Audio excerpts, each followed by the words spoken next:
L'homme chassait lorsqu'il a fait une découverte étrange, il avait clairement visé un fan, mais lorsqu'il appuya sur la gâchette, c'est un petit garçon qu'il tua. Jeff, effrayé, resta sans voix. Il se précipita vers l'enfant. Et effectivement, un petit garçon gisait dans les buissons. Il était terrifié, ses jambes tremblaient, il tenta de réveiller le garçon, mais ce dernier était déjà sans vie. Jeff s'effondra sur le sol, ne sachant comment faire face à la situation. C'est à ce moment-là que le père du garçon arriva en courant.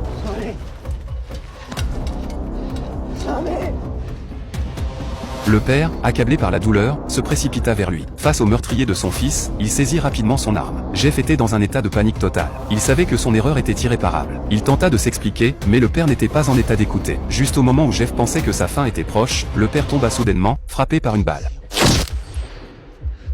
Alors que le père s'effondrait, l'ami de Jeff, Dick, arriva sur les lieux. Il avait tout vu depuis un coin caché et, pour protéger son ami, il abattit l'homme. Cependant, cette succession de tragédies fit s'effondrer le moral de Jeff. Ils étaient venus juste pour chasser, qui aurait imaginé qu'une telle chose se produirait? En revanche, Dick semblait étrangement calme. Il cacha les deux corps dans les buissons. Puis, voyant Jeff figé sur place, il l'attrapa rapidement et l'emmena loin de la scène. Mais personne ne s'attendait à ce que quelque chose de bien pire se produise. Alors qu'il fuyait, ni l'un ni l'autre ne parlait. Jeff, assis côté passager, semblait complètement paniqué. Ce qu'il ne comprenait pas, c'est que Dick arrêta la voiture et semblait vouloir reprendre la chasse. Jeff ne put s'empêcher de lui demander pourquoi, et c'est à ce moment que Dick lui expliqua, s'il s'en allait tout de suite, cela les rendrait suspects et confirmerait les accusations contre eux. Il valait mieux faire comme si de rien n'était et ne pas apparaître sur les lieux de l'incident. Can you handle prison, mate? Because I don't think I can. And we are in the middle of fucking nowhere.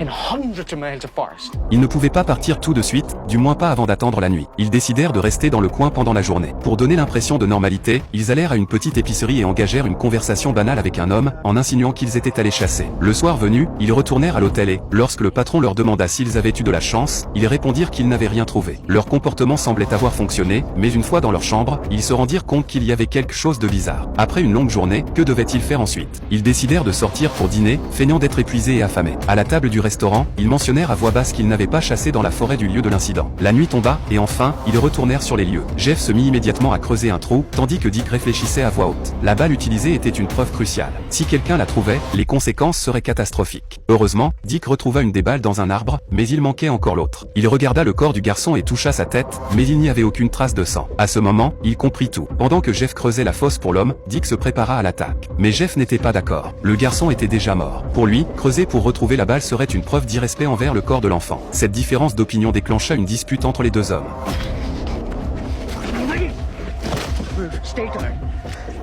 Stay down, man, please.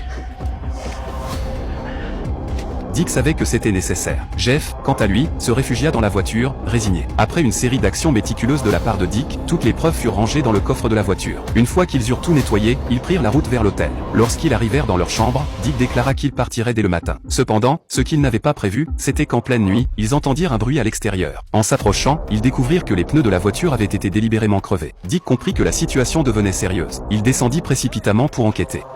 What's going on? Tell me what you did. Tell me what you did. What the hell's going on? Fuck up! Away from him! I say! What are you doing? Fucking bastard. C'est alors qu'ils apprirent une nouvelle inquiétante. Il y a quelques jours, lorsqu'ils étaient arrivés dans la région, ils avaient d'abord pris du bon temps dans une taverne et y avaient rencontré la fille d'un vieil homme. Ils étaient rapidement devenus proches. Mais l'homme avait compris que Dick n'était pas quelqu'un de bien que le maire de la ville soit intervenu pour calmer la situation. Le problème restait cependant, la voiture était complètement inutilisable. Ils durent aller chercher un garage tout près. En préparant le coffre, Jeff perdit par accident un couteau. Il se sentit pris de panique, mais heureusement, le mécanicien ne remarqua rien. Malheureusement, la voiture ne serait pas prête avant le lendemain. Pour échapper aux soupçons concernant la forêt, ils décidèrent de se rendre à nouveau à la taverne pour se détendre.